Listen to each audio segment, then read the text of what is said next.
Master minds commerce చదవాలనుకునే 10th inter విద్యార్థుల తొలి ఎంపిక. నమస్తే, నేను Keshav. Welcome to Suman TV. భారతీయ రిజర్వ్ బ్యాంక్ రెపో రేట్ని మరోసారి తగ్గించింది. సో దీనివల్ల జరిగేటువంటి ప్రయోజనాలు ఏంటి? ముఖ్యంగా లోన్లకు సంబంధించి గృహ రుణాలు కావచ్చు, పర్సనల్ లోన్స్ కావచ్చు, కార్ లోన్స్ కావచ్చు, వీటన్నిటిపైన కూడా ఈ రెపో రేటు తగ్గింపు ప్రభావం ఏ విధంగా ఉంటుంది, ముఖ్యంగా కస్టమర్లకు ఎంతవరకు కలిసి వచ్చే అవకాశం ఉంటుంది. ఈ అంశాన్ని విశ్లేషించే ప్రయత్నం చేద్దాం. మనతో పాటు బిజినెస్ అనలిస్ట్ అనిల్ కుమార్ బచ్చు గారు ఉన్నారు. అనిల్ కుమార్ గారు, నమస్తే. ఈ రెపో రేట్ తగ్గింపు ఏంటి, ఏ విధంగా ప్రభావం చూపిస్తుంది? లోన్స్ పైన పెద్ద అడ్వాంటేజ్ ఉంది. చాలామంది వేతన జీవులు ఎదురు చూసేటువంటి తగ్గింపు కింద దీన్ని మనం చూడాలి. సో ఏంటి, ఆర్బీఐ అసలు ఎంత తగ్గిస్తుంది? దీనివల్ల ఏమన్నా పెద్ద చేంజ్ ఏమైనా ఉంటుందా లేదా? యాక్చువల్లీ వన్ ఇంపార్టెంట్ థింగ్ ఏంటంటే అనుకోలేదు ఇది. ఒకేసారి 0.5% 50 బేసిస్ పాయింట్స్ తగ్గించడం అనేది ఎక్స్పెక్ట్ చేయని విషయం అనమాట. మనం ఒక 0.25% తగ్గుతుంది అనుకున్నాం, కానీ ఏకంగా జంబో కట్ అన్నారు, 0.5% చేశారు. సో ఇది అనుకోని పరిణామమే. ఇది మంచి పరిణామము. ఎవరైతే లోన్స్ తీసుకుందాం అనుకుంటున్నారో, ఆల్రెడీ కొద్దిమంది ఎవరైతే తీసుకున్నారో వాళ్ళకి. But at the same time ఎవరికైతే ఫిక్స్డ్ డిపాజిట్స్, ఎవరైతే డిపాజిట్స్ మీద అంటే జీవిస్తున్నారో, డిపాజిట్ అమౌంట్ మీద వస్తున్నారో వాళ్ళకు మాత్రం ఇంట్రెస్ట్ రేట్లు తగ్గే అవకాశాలు ఉన్నాయి. సో అటు లోన్స్ తీసుకున్న వాళ్ళకి ఇది మంచి న్యూస్. ఎవరైతే డిపాజిట్లు ఎఫ్డీలు పెట్టుకొని ఎఫ్డీ రిటర్న్స్ మీద ఎవరైతే ఆధారపడి ఉన్నారో వాళ్ళకి కొంచెం ఇది చేదు వార్తే. ఫస్ట్ అసలు లోన్స్ తీసుకునే వాళ్ళకి ఎలాంటి ప్రభావం? ఎందుకంటే చాలామంది హోమ్ లోన్స్ అని, కార్ లోన్స్ అని, ఇప్పుడు మళ్ళీ కార్ల మార్కెట్ కూడా ఇప్పుడు అప్గ్రేడ్ అవుతుంది. కొత్త టెక్నాలజీస్ వస్తున్నాయి. June July launching, May June July కొత్త లాంచింగ్స్ కూడా చాలా ఉన్నాయి. సో ఈ లోన్స్ తీసుకునే వాళ్ళకి ఎలాంటి ప్రభావం చూపించవచ్చు? ఫస్ట్ తప్పకుండా లోన్స్ తీసుకున్న వాళ్ళు ఎవరికైతే ఉందో బారోయింగ్ కాస్ట్ అంటే ఇంట్రెస్ట్ రేటు, వడ్డీ రేట్లు మాత్రం తప్పకుండా తగ్గే అవకాశాలు ఉన్నాయి. ఇందులో కూడా ఏంటంటే 2 రకాల లోన్స్ ఉంటాయి. మన ఫ్లోటింగ్ రేట్ ఇంట్రెస్ట్ రేటు ఎవరైతే తీసుకున్నారో వాళ్ళకి అది హోమ్ లోన్ అయి ఉండొచ్చు, ఆర్ కార్ ఆటో లోన్ అయి ఉండొచ్చు, ఆర్ పర్సనల్ లోన్ అయి ఉండొచ్చు. 3 కూడా ఈ రేట్ కట్ వల్ల నెక్స్ట్ 2 to 3 months, బికాస్ బ్యాంకులు ఏంటంటే ట్రాన్స్మిషన్, ఈ రేట్ ట్రాన్స్మిషన్ అనేది టైం తీసుకుంటున్నాయి. సో ఎనీవేర్ బిట్వీన్ నెక్స్ట్ 2 నెలల నుంచి 3 నెలల మధ్యలో లోన్ ఇంట్రెస్ట్ రేట్లు తగ్గడం వల్ల మన ఈఎంఐ కట్టేది, ఎగ్జాంపుల్ తీసుకుంటే ఒక హోమ్ లోను, ఒక 50 లక్షల హోమ్ లోన్ ఉందనుకోండి 20 సంవత్సరాలకి, అది ఈజీగా 2 నుంచి 3,000 మధ్యలో తగ్గుతుందన్నమాట ఈఎంఐ ప్రతి నెల. సో ఇన్ ద ఎండ్ మనం చూసుకుంటే చివరికి 20 సంవత్సరాలకు చూసుకుంటే మాత్రం లక్షల్లో మనకు సేవింగ్ మాత్రం అవబోతుంది. దీనివల్ల ఇమ్మీడియట్గా మాత్రం వితిన్ 15 days అయితే అవ్వదు, ఒక 2 to 3 months లోపల బ్యాంక్స్ అన్ని స్టార్ట్ చేస్తున్నాయి తగ్గించడం అనమాట. ఎవరైతే ఫిక్స్డ్ హోమ్ లోన్ కానీ ఫిక్స్డ్ ఇంట్రెస్ట్ రేట్లో ఉన్న వాళ్ళకి మాత్రం అంత తొందరగా తగ్గకపోవచ్చు. సో ఇంకా టైం పట్టే అవకాశం ఉంది. అండ్ బ్యాంక్ కూడా ఏంటంటే ఆర్బీఐ కూడా లాస్ట్ టైమే అన్ని బ్యాంక్స్కి చెప్పేసింది, ఈ ట్రాన్స్మిషన్ మేము మీకు అవకాశం ఇస్తున్నాము, మీకు తక్కువ చేస్తున్నాము, బట్ మీరు తగ్గించడానికి టైం తీసుకుంటున్నారు, ఇలా తీసుకోవద్దని last time already reserve bank already ఆదేశాలు ఇచ్చింది. ఇప్పుడు కూడా ఒక 1 month నుంచి 2 నెలల్లో మనం చూడొచ్చు, 1-2 బ్యాంకులు మొదలు పెడితే ప్రెషర్ తోటి వేరే బ్యాంక్స్ కూడా స్టార్ట్ చేసే అవకాశాలు. అన్ని బ్యాంక్స్ ఇది అమలు చేయాల్సిందేనా? Private banks, public sector banks ఇట్లా ఏమైనా వేరియేషన్ ఉందా? అన్ని లెక్క ప్రకారం అయితే అన్ని అమలు చేయాల్సిందే. కాకపోతే ఒక అడ్వాంటేజ్ ఏంటంటే మార్కెట్ ప్లేస్ మన దగ్గర అన్ని రకాల బ్యాంక్స్ మధ్యలో కూడా కాంపిటీషన్ ఉంది కాబట్టి ఒకరు ఇద్దరు చేయడం మొదలు పెడితే మిగిలిన వాళ్ళు ఫోర్స్ చేయాల్సి వస్తుంది. ఎందుకంటే ఇప్పుడు ఎవరికైతే హోమ్ లోన్ ఉందో ఒక 50,000 నెలకి ఈఎంఐ కట్టుకునే వాళ్ళు ఆ బ్యాంక్ లోన్ ఇంట్రెస్ట్ రేట్ తగ్గించకపోతే వాళ్ళు ట్రాన్స్ఫర్ చేసుకునే అవకాశాలు ఉన్నాయి ఇప్పుడు ఇంకొక బ్యాంక్కి. సో ఆ భయంతో అయినా సరే బ్యాంక్స్ తగ్గించాల్సిన అవసరం ఉంది.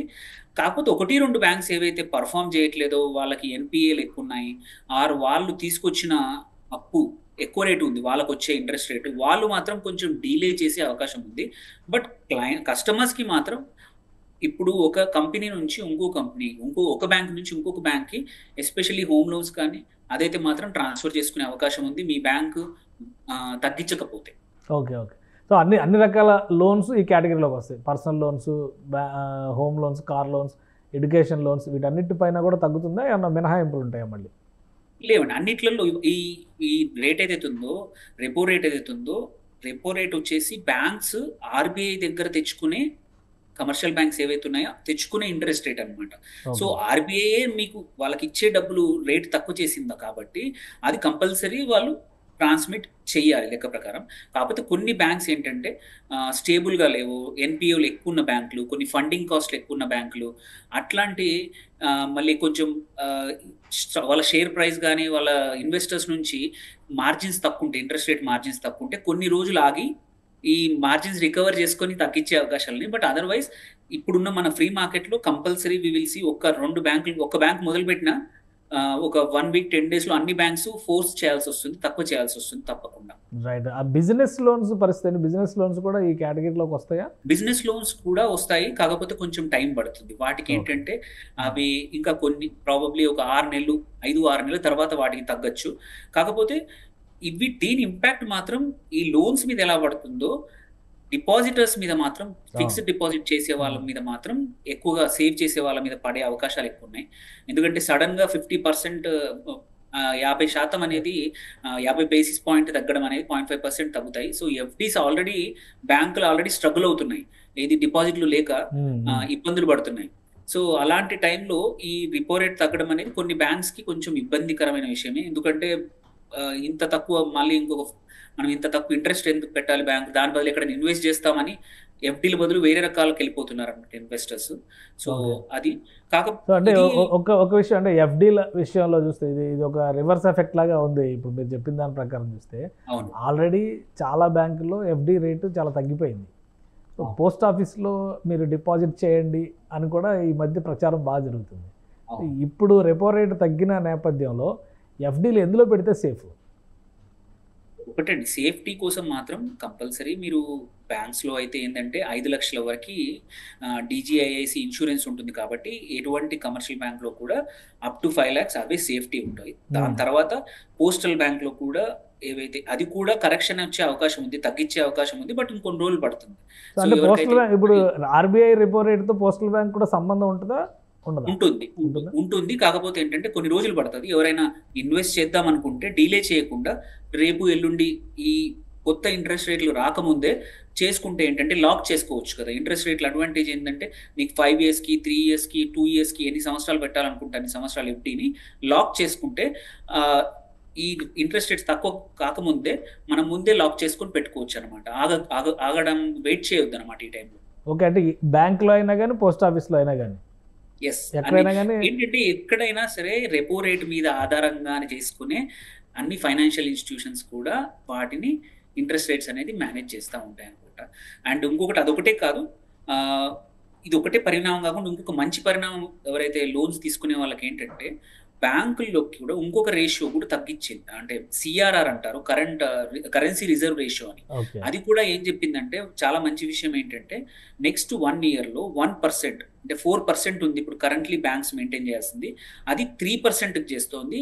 ఎవ్రీ క్వార్టర్ 0.25% తక్కువ చేయడం వల్ల బ్యాంక్స్కి అప్పు ఇవ్వడానికి ఎక్కువ అవైలబిలిటీ ఉంది. సో దీనికి వచ్చేసి ఈ రేట్ కట్ అనేది చాలా, అందుకే మార్కెట్స్ కూడా ఇవాళ నియర్లీ ఒక 1%, 0.7% అన్ని పెరిగాయి. ప్రైవేట్ బ్యాంక్స్ జనరల్గా ఏంటంటే రెపో రేట్ కట్ వల్ల బ్యాంక్స్ యాక్చువల్లీ తగ్గుతాయి, కానీ ఇవాళ మాత్రం సిఆర్ఆర్ కూడా తగ్గడం వల్ల రేట్లు పెరిగాయి, మార్కెట్స్ కూడా మంచిగా పెరిగాయి అనమాట. స్టాక్ మార్కెట్ పెరిగింది ఎందుకంటే బ్యాంక్స్కి మేము సిఆర్ఆర్ తక్కువ చేస్తున్నాం అన్నప్పుడు ఎక్కువ డబ్బులు అవైలబుల్ ఉంటాయి లోన్స్ ఇవ్వడానికి. సో రేషియో తగ్గించడం వల్ల సో ఇటు ఇంట్రెస్ట్ రేట్స్ తగ్గాయి, ప్లస్ అటు సిఆర్ఆర్ కూడా పెరగడం వల్ల బ్యాంక్స్కి మంచిదన్నమాట. అండ్ కస్టమర్స్ కూడా లోన్స్ ఈజీగా వచ్చే అవకాశం ఉంది. వెదర్ హోమ్ లోన్స్ కానీ, బిజినెస్ లోన్స్ కానీ, పర్సనల్ లోన్స్ కానీ, కార్ లోన్స్ కూడా ఎక్కువగా పెరిగే అవకాశం. దేర్ బై అన్నిటికన్నా ఇంపార్టెంట్ ఏంటంటే ఇవి అవకాశం ఎక్కువ ఉంది కాబట్టి డిమాండ్ ఎక్కువై so on the whole GDP పెరిగే అవకాశం ఉంది. ఇట్లాంటివి ఒక విషయం అనిల్ కుమార్ గారు, డిపాజిట్స్ విషయం మీరు క్లారిటీ ఇచ్చారు కాబట్టి సీనియర్ సిటిజన్స్కి సపరేట్ ఇంట్రెస్ట్ రేట్ ఇవ్వడం అనేది ప్రతి బ్యాంక్లో కూడా చూస్తున్నాం మనం. సో వాటిపైన కూడా ఈ ఎఫెక్ట్ ఉంటుందా? రెపో రేట్ తగ్గింపు వలన డిపాజిట్ ఇంట్రెస్ట్ రేట్స్ కూడా కట్ డౌన్ చేయాల్సిన పరిస్థితి వస్తుందా? వస్తుంది. దానికి కూడా ప్రపోర్షనల్గా సేమ్ ఇక్కడ ఇప్పుడు సపోజ్ రెగ్యులర్ డిపాజిట్ రేట్లు 0.5% తగ్గాయి అనుకోండి, ఈవెన్ సీనియర్ సిటిజన్ డిపాజిట్ రేట్లు కూడా 0.5% తగ్గుతాయి. సో అందుకే ఇన్వెస్ట్మెంట్ చేయాలనుకుంటే మాత్రం వెయిట్ చేయకుండా బ్యాంకులు తగ్గించకముందే, ఈ డిపాజిట్ రేట్లు తగ్గించకముందే మనం ఎఫ్డీ చేసుకొని అందులో లాక్ చేసుకున్నాం అనుకోండి, మనకు ఈ కరెంట్ ఏదైతే హయ్యర్ ఇంట్రెస్ట్ రేట్ ఉందో అదే మనకి అప్లికబుల్ అవుతుంది. అలా కాకుండా పోస్టల్ సేవింగ్స్ ఇంకా టైం పట్టుద్ది. అలాగే సీనియర్ సిటిజన్స్ సేవింగ్ స్కీమ్ అని ఉంది, SRSC ఒకటి. అది కూడా 15 లక్షల వరకు ఒక సీనియర్ సిటిజన్స్ పెట్టుకోవచ్చు. అది హయ్యర్, ఈవెన్ బ్యాంక్స్ కన్నా కూడా సెంట్రల్ గవర్నమెంట్ స్కీమ్ ఎక్కువ ఇంట్రెస్ట్ రేట్ ఇస్తుంది అనమాట. ఒక్కొక్క పర్సన్కి 15 లక్షల వరకు. అక్కడ మీకు నియర్లీ 8% పైనే ఉంది. సో అక్కడ చాలామంది పెట్టుకుంటే ఏంటంటే 5 ఇయర్స్ వరకు లాక్ చేయొచ్చు. ఈవెన్ రేపు ఇంట్రెస్ట్ రేట్స్ తగ్గినా కానీ పాత ఇంట్రెస్ట్ రేట్స్ తోటే మనకి మన ఎఫ్డీలు రన్ అవుతాయి కాబట్టి మనకు బెటర్ ఇంట్రెస్ట్ వస్తుంది అనమాట. Right. Thank you Anil Kumar గారు విశ్లేషణ అందించినందుకు. ఇది reserve bank of India repo rates పైన ఒక కీలకమైన నిర్ణయం తీసుకుంది. జంబో కట్ అంటూ 50 బేసిస్ పాయింట్స్ తగ్గించింది. దీని ఎఫెక్ట్ లోన్స్ తీసుకునే వాళ్ళకి ఒక శుభవార్తను తీసుకొస్తుంది. చాలా ఈజీగా లోన్ తీసుకోవడానికి రేట్ ఆఫ్ ఇంట్రెస్ట్ పర్సంటేజెస్ చాలా వరకు తగ్గేటువంటి అవకాశాలు కనిపిస్తున్నాయి. ఇక డిపాజిట్ల పైన కూడా దీని ప్రభావం ఉంటుంది. డిపాజిట్లకి సంబంధించిన ఇంట్రెస్ట్ రేట్ తగ్గే లోపే ఫిక్స్డ్ డిపాజిట్స్ చేసుకుంటే కనుక ఇప్పుడు అడ్వాంటేజ్ ఉండొచ్చు. కాబట్టి ఆర్బీఐ డెసిషన్ ఇంప్లిమెంటేషన్ జరగడానికి కొద్ది రోజుల సమయం పడుతుంది. కాబట్టి డిపాజిట్ చేయాలనుకునే వాళ్ళు ముందుగానే నిర్ణయం తీసుకుంటే కనుక అడ్వాంటేజ్ ఉంటుందని అనిల్ కుమార్ గారు సజెస్ట్ చేస్తున్నారు. ఇది special discussion. Keep watching. Suman టీవీలో మీ పర్సనల్ అండ్ బిజినెస్ ప్రమోషన్స్ కోసం కింది నెంబర్కి కాంటాక్ట్ చేయండి.